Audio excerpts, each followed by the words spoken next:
Yes, my friends and families, Freddie Kissoon's The Zone of Rigging, The Zone of Fear, The Zone of Pompeo. And I like to say Pompeo is sending shivers in the hearts of the opposition. Why? Why are you trying to turn the United States of America your enemy? When you do that, you definitely will not see power for another 100 years, maybe 4 or 5 generations from now.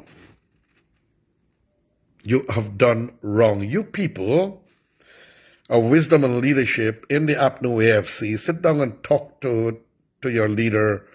For now, I don't see him as a leader for long. Time for him to retire and go.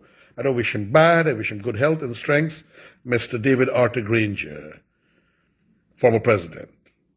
And I don't see also Harmon for long. They need a new breed like Selwyn Collins.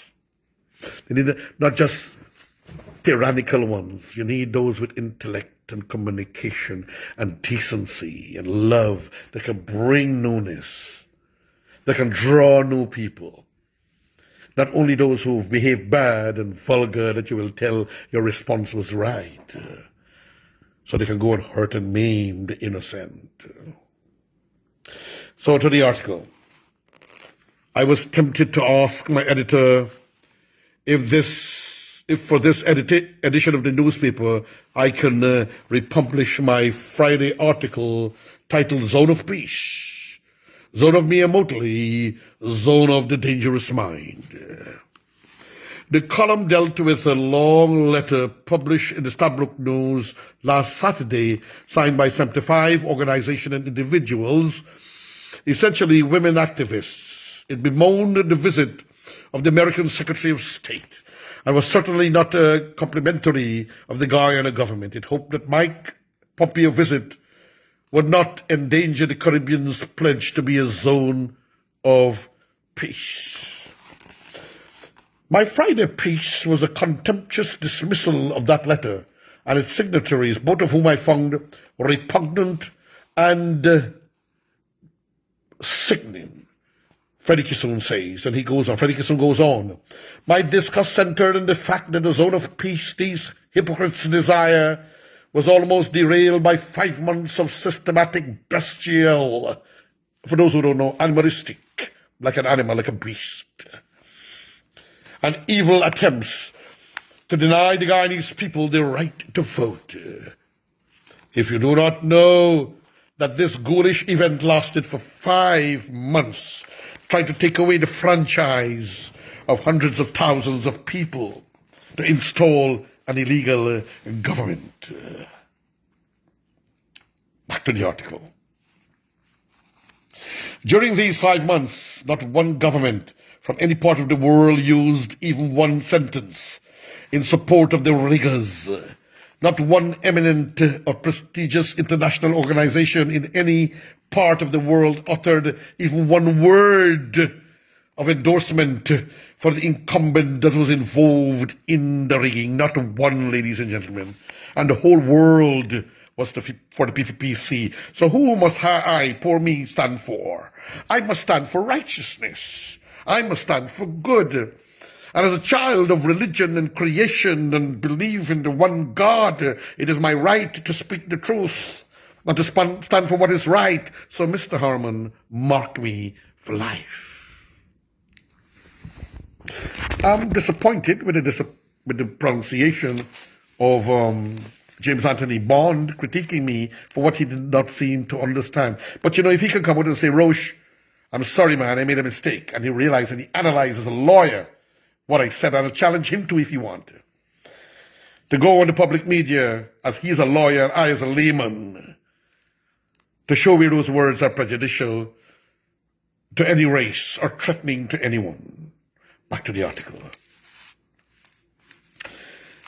By what twisted, sick logic could those 75 signatories see a threat to the Caribbean as a zone of peace by Pompeo's visit, when those very signatories refused to see the instability that the crisis in Guyana could have endangered in the Caribbean?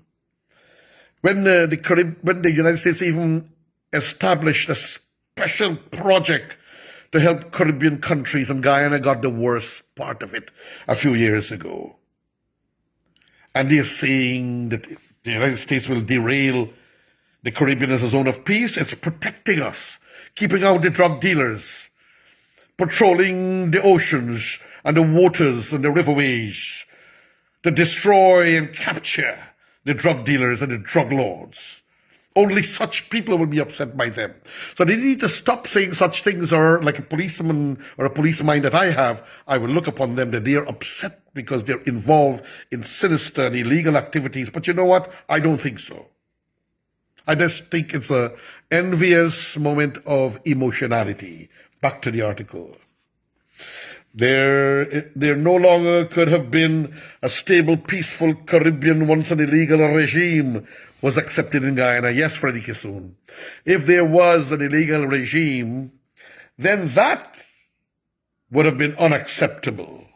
And that would not have, that definitely would have damaged Guyana and the Caribbean as a zone of peace by twisting the minds of dishonest people in other Caribbean territories. Back to the article.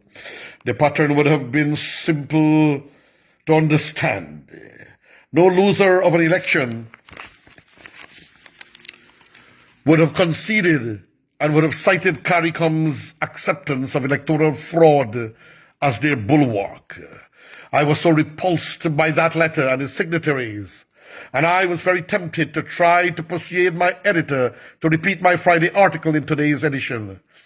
I have never made such a request after 32 years as a columnist, so I didn't go through with it. But here are a few dimensions of the 5-month horror show, Frankenstein, ladies and gentlemen, Chumbyism that we saw during that 5 months of madness. But there are a few dimensions of the 5-month horror show which I will offer further responses to those who penned that infamous letter. A terrible letter those ladies wrote, women organizations. I would walk my dog almost daily on the back of the Giffland Mall, just in front of the private residential housing scheme, Demerara Estates. Because of the COVID-19 restrictions, the afternoons would be lonely. And a few times, persons driving out of the Demerara Estates would pull over to discuss the election impasse. Every one of them asked the same question. Freddie, how do you think it will end? My answer was standard. They are not going to come out, and they don't care what happens to Guyana. That is that time. They were not going to come out easily.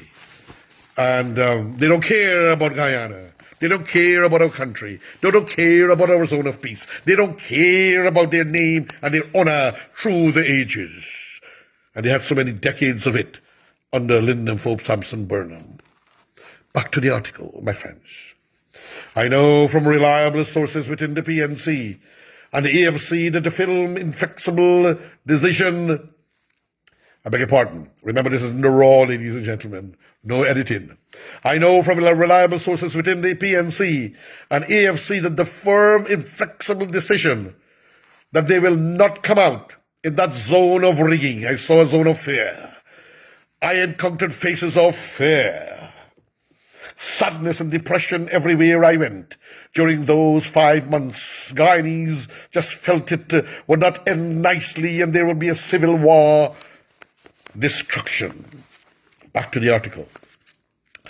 The words of Trinidad's Prime Minister Keith Rowley reverberated all over Guyana, expanding the zone of fear. Dr. Rowley told the Caribbean media he thinks it wasn't going to end nicely. Had it not been my commentary for the United States of America, the Europeans, the African, Caribbean and Pacific nations, the Mandela Elders Group, the CARICOM, the South American Nations Association, I can't recall the name, ladies and gentlemen, and the United States and Canada all combined together with the Carter Center and with hundreds of observers. They still tried to cheat to the last moment and brought shame and disgrace in the courts of Guyana. Put our name and our faces in the mud. For what? To steal an election for power, to handle the funds, to disenfranchise hundreds of thousands of people, friends and families. so they could take vengeance. Can you imagine? If they had taken power, what they would have done to a man like me who created the RK's Guyana Free Media and In the Raw. What they would have done to Freddie Kissoon. What they would have done to other people, like what they had done to me and others when they were in power and denied me my appointments. That was due to me, friends and families, brothers and sisters. In the end, it concluded with our devastation, thank God. This was because there was born a zone of Pompeo. Remind me of Pompeii, the great Roman emperor vacation residence. If there wasn't the intervention of Pompeo on Friday, July 31st, the Caribbean would have lost its physiology as a zone of peace. I repeated here, what was the plan of the PNC and the AFC? There was preparation for the resignation of 3 CARICOM commissioners from the CARICOM should the Court of Appeal rule that the CARICOM observer recount must be used as the results. The court did that on Thursday, July 30th. On Sunday, August 1st, the 3 commissioners would resign if Jack Dale rejected an offer from GCOM Chair Claudette Singh to meet with Granger for a peace settlement. The loser want to be boss, want a peace settlement. Ladies and gentlemen, this is not a fake actor's laugh. This is a real laugh. At the end, I said so in another post I did, I think, earlier today, in which I said, at the end, he was now calling for a shared governance to discuss peace for what? You lost an election, man. Go home and play your grandchildren, man, and your great-grands, and enjoy your life. Once the resignations occur before a statutory meeting, GCOM was called, then there could not have been a declaration because there would be no function in GCOM. On Friday, July 31st, Jack Dale refused Granger's offer. That's the power of the champion of the earth. Doctor,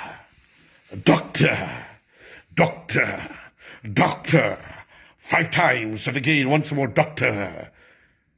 Para Jack Dale, the power that they fear, his name that sends terror into their hearts. Back to the article. Other than that day, Pompeo spoke by phone with Granger and insisted he respected democracy, democratic norms in the Caribbean. Granger called off the GCOM resignations and Singh contacted the Chancellor to swear in Dr. Irfan Ali. Pompeo created a zone of peace, according to Freddie Kissoon. Pompeo saved Guyana and the Caribbean. Thank you, United States of America.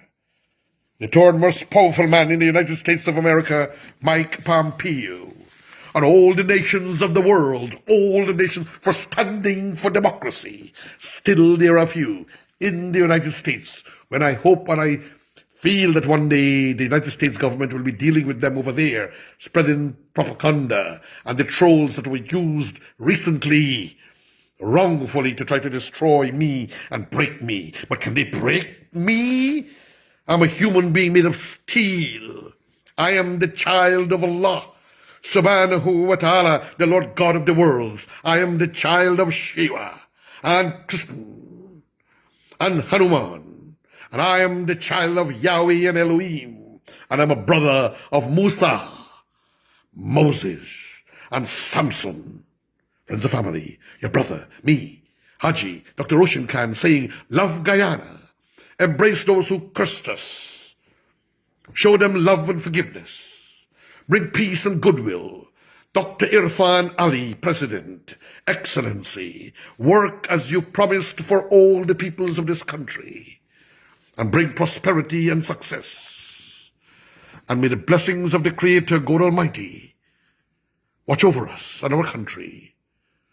And may we be victorious in our discussion with ExxonMobil so we may get a prosperous share of the returns and they pay their taxes.